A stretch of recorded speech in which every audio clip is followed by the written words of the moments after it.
So now that we've taken a look at the structure of the cycloalkane, what we want to do now is we want to take a look at how we're going to draw as well as name these molecules.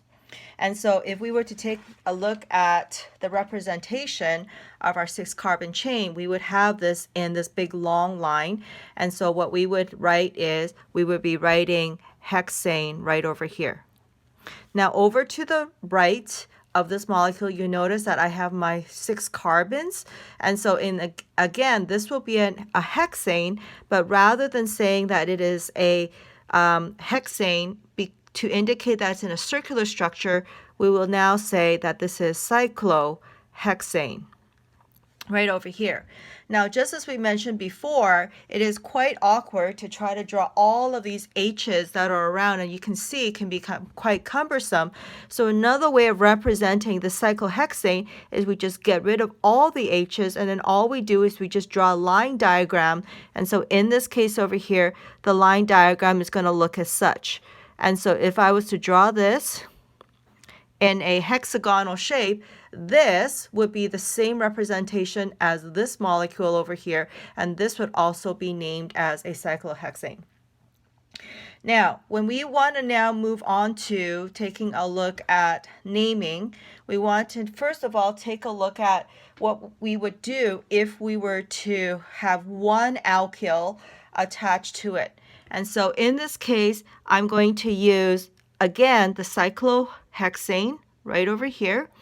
And what if we had, let's say, a single alkyl group coming off of it? So let's say I have a CH2, CH2, CH3. So in this case over here, because this ring serves as the main connection point for these branched alkanes or alkyl groups, this is going to be our main branch here. So this is going to be cyclohexane. Again, this is our attachment group right over here. So there are 3 over here. So therefore, the prefix for 3 is prop. And since it's an attachment group, it's a propyl. Now, when we go ahead and we start numbering, again, we want to give our attachment groups the lowest number possible. So following the rules that we have been learning from the previous handout, we would then number this 1, 2, 3, 4, 5, 6. So technically, we would then say that this molecule is 1 propyl, and then we would write cyclohexane.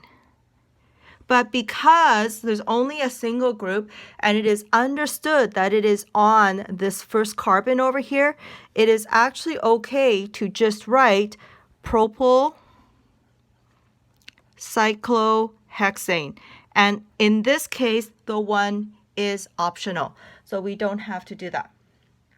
So in this case over here, if I was to give you another example, so let's say over here, we're going to use a molecule now with 8 carbons on it, right over here. And now I have a CH3 over here. And then I also have a CH2, CH3.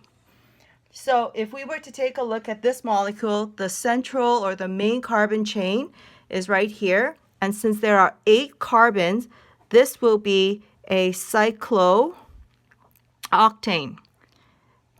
Now, generally what happens is that if there's 2 vowels that are together, we actually cancel one of them out. I'm not going to be too picky if you're going to have the 2 together or if you're just going to leave one out.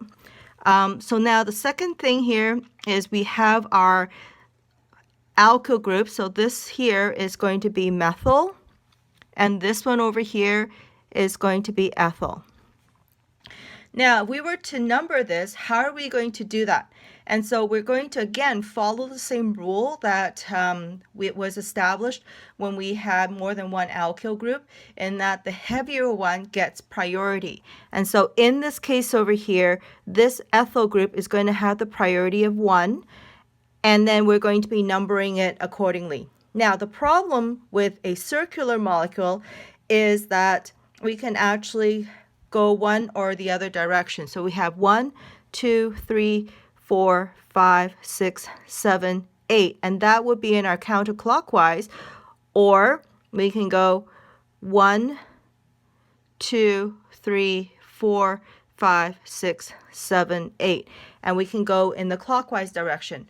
So again, which one is going to be the preferred way? So just as what we learned last day or in the last handout, basically the direction that gives us the lowest combination of carbon locations is going to be the preferred one. So going counterclockwise, the two groups adopt a 1 and 3 combination, but in the case of the clockwise direction, the two groups have a 1 and 7. So the counterclockwise, the one inside, is going to be the preferred one. And so again, with the numbering or with the naming rules, we're going to list the groups in alphabetical order. So first of all, I'm going to have a 1 ethyl, and then I'm going to have a 3 methyl, and then I'm going to have the cyclooctane. And that would be the name for our cycloalkane molecule.